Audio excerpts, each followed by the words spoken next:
viņš skrien pa virsu. Jā. Matītrājumi! Esiet sveicināti ķīmijas kabinetā. Arī es beidzot esmu šeit atgriezies. Bet, tā kā es neko nesaprotu no ķīmijas, man ir līdzi speciālists. Vika Viktorija, kur mums pastāstīs vairāk par eksperimentu, kuru mēs visi šodien kopīgi paveiksim. Tātad mēs šodien pārbaudīsim metālu ķīmiskās īpašības. Kā viņas mainās grupas robežās. Sāksim ar vienkāršu jautājumu. Kas vispār ir metālu grupa un kāpēc viņi ir sadalīti grupās? Tātad mums ir ķīmisko elementu periodiskā tabula, kur visi elementi ir sadalīti metālos un nemetālos. Metāli ir no šīs laustās līnijas uz tātad kreiso pusi un nemetāli ir uz labo pusi. Man uz galda ir litijs, nātrijs un kālijs, kas visi ir pirmās A grupas metāli. Tikai litijs ir 2. perioda, nātrijs 3. un kālijs 4. perioda elements. Kāpēc viņi ir tādā šķidrumā? Lai mazinātu iespējamību, ka šie metāli reaģēs ar gaisā esošo skābekli. Šis šķidrums ir eļļa, kurā tādā veidā kā bloķē iespējamību, ka šis metāls reaģēs. Un kas notiks, ja viņi nebūtu eļļā? To mēs arī tūliņ varēsim novērot. Lai gan ne tieši ar gaisu, bet tad katru no šiem metāliem Tad gabaliņu ielikšu kristalizatorā ar ūdeni, kas atrodas velknes skapī. Kā eksperimenti ir jāveic droši? Mums šajā eksperimentā ir jāizmanto tātad aizsargcimdi un arī tātad aizsargbrilles. Un arī tiem, kas veic eksperimentu, strādā ar vielām, ir jābūt halātos. Tātad es nestrādāšu ar vielām. Tu varēsi būt šodien skatītājs šim eksperimentam. Jēj! Labi, daram. Jā, tieši tā. Pirmais, ko es izdarīšu, es paņemšu litija gabaliņu no šī trauka. Cik lielu gabaliņu drīkst ņemt? Tas ir atkarīgs no metāliem. Mēs mēģināsim ar šādu tātad gabaliņu. Es viņu nesagriezīšu, jo viņš jau ir pietiekamā lielumā. Bet tas, ko es noteikti izdarīšu, pirms es viņu ievietošu Pakāpšos prom. Kristalizatorā, es viņu nosusināšu, lai šo eļļu noņemtu nost, un mēs labāk varētu redzēt šī tātad metāla īpašības. Lai arī bišķiņ vairāk tomēr varētu redzēt, kā izskatās šis metāls, es tad gabaliņu no viņu nogriezīšu, un mēs redzam, ka viņš ir sudraba baltā krāsā. Visi metāli ir tādā krāsā vai tikai šis? Tieši konkrēti šie. Viņš burbuļo, griežās. Tāpēc, ka šis metāls reaģē ar ūdeni, un šīs reakcijas laikā izdalās gāze ūdeņradis. Bet vai tad ūdeņradis ir neveselīgs? Kādā ziņā neveselīgs. Nu, kāpēc mums tajā vilknes skapī visam ir jābūt? Tāpēc, ka izdalās gāze, un arī pie nākamajiem šiem metāliem pareizi novērot, kāpēc tieši mums labāk ir veikt vilknes skapī, nevis vienkārši uz galda. Paņemšu nākošo nātriju.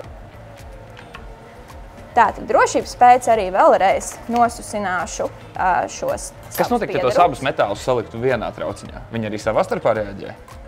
To mēs noteikti varētu arī pamēģināt, bet šodien paliksim pie metālu šīm ķīmiskajām metālu. Jāni, nomierini savu ziņkārību, šodien nē, to citā eksperimentā, labi. Es viņu nosusinu, šo eļļu.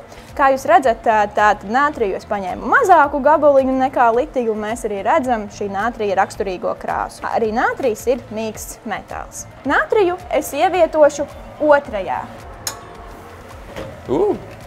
Viņš ir skrien tādā bumbiņā atkal.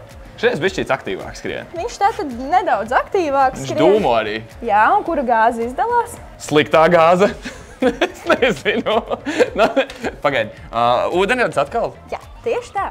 Šajā brīdī arī mēs tātad pēdējo metālu kāliju arī ievietosim kristalizatorā. Kāpēc tas ir pēdējais? Tāpēc, ka tas ir pēdējais šodien tātad eksperiments, ko mēs veiksim. Man liekas, tu esi izveidojis metālu režiju, kur pēdējais būs visaktīvākais. Es paņēmu tātad kāliju gabaliņu. Viņš ir salīdzinoši liels. Es tātad gabalu no viņu nogriezīšu.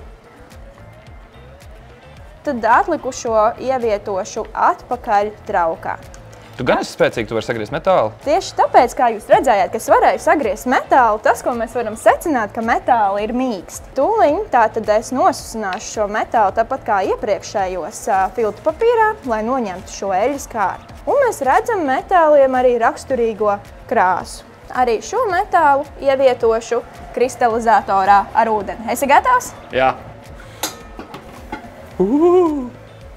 Ugunskurs. Ļoti labi. Un tagad liekam visus reizē? Nē, tā mēs gan nedarīsim. Labi, jā, droši vien pirmajā vietā. Ko tu novēroji? Kurš metāls reaģē visaktīvāk? Kālijs. Un kurš vismazāk aktīvi?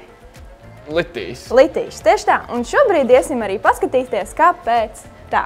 Demonstrējumā mēs varējām novērot to, ka nātrijs reaģēja aktīvāk par litiju un kālijs reaģēja aktīvāk par nātriju. To mēs varam skaidrot ar to, ka grupas robežās no augšas uz leju elementiem palielinās šie ātoma rādījus. Un tad metāliem ir raksturīgs tas, ka viņš atdod pēdējā līmeņa elektronus, jo tālāk šī pēdējais enerģijas līmenis un elektrons, kas ir tajā, atrodas no ātoma kodola, jo izteiktākas ir metāliskās īpašības. Man vajag vienkāršāku analoģiju. Jo vairāk sīpolam to kārtiņu, jo aktīvāka reakcija, lielāks bum. Tieši tā.